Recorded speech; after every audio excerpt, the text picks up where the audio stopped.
بسم اللہ الرحمن الرحیم۔ ناظرین، خاندان بنو امیہ اور خاندان بنو ہاشم، ان کی آپس میں رشتہ داریاں کیا تھی؟ چند ایک رشتہ داریاں آپ کے سامنے بیان کروں گا جس سے واضح ہو جائے گا کہ خاندان بنو امیہ اور خاندان بنو ہاشم کی آپس میں گہری محبت و عقیدت تھی، نہ کہ عداوت۔ حضرت امیر معاویہ خاندان بنو امیہ کے ہیں، اور اسی طرح حضرت عثمان رضی اللہ تعالی عنہ یہ بھی خاندان بنو امیہ کے ہیں، اور حضور علیہ السلام خاندان بنو ہاشم کے ہیں، اور سیدنا علی المرتضیٰ بھی خاندان بنو ہاشم کے ہیں۔ یاد رہے، خاندان بنو امیہ اور خاندان بنو ہاشم ایک دادا عبد مناف پر ان کا سلسلہ نسب مشترک ہو جاتا ہے۔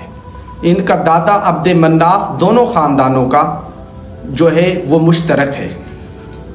آگے حضور علیہ السلام کی ایک بیوی ہے جس کا نام ہے رملہ، اور ان کی کنیت ہے ام حبیبہ۔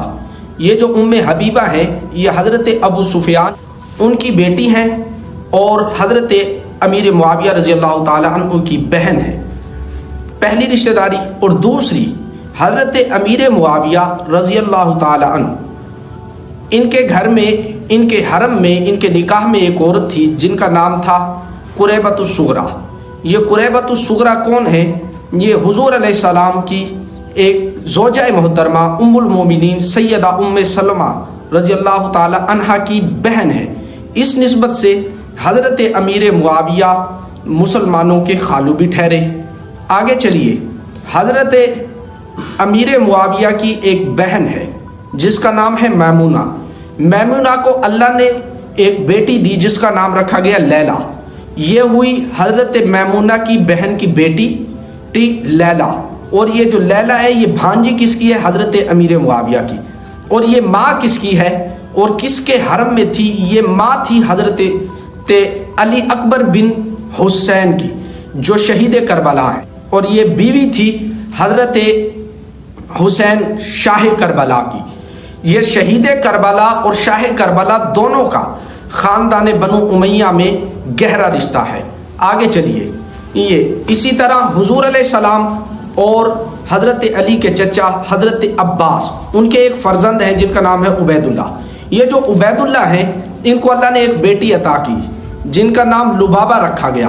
یہ لبابہ کون ہیں؟ یہ حضرت امیر معاویہ کے بھائی کے بیٹے، یعنی حضرت امیر معاویہ کے بھتیجے ولید بن عتبہ کے نکاح میں تھی۔ اور اسی طرح خاندان بنو امیہ میں عظیم چشم و چراغ، عظیم نام حضرت عثمان غنی ذوالنورین کے نکاح میں حضرت محمد مصطفیٰ صلی اللہ علیہ وسلم کی دو صاحبزادیاں تھیں۔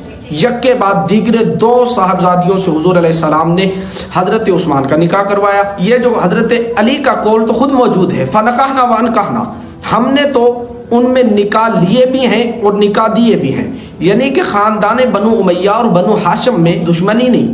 اور یہ ساری رشتہ داریاں، یہ شجرہ نسب کا متفق ہونا، یہ آپس میں رشتہ داریوں کا کرنا اور طے ہونا، اور پھر پروان چڑھنا، اور پھر خوشی کی زندگی بسر کرنا، یہ اس بات کی دلیل ہے کہ دونوں خاندان باہم متفق تھے، ان کے درمیان اخوت و محبت تھی، نہ کہ ان کے درمیان عداوت اور بغض تھا۔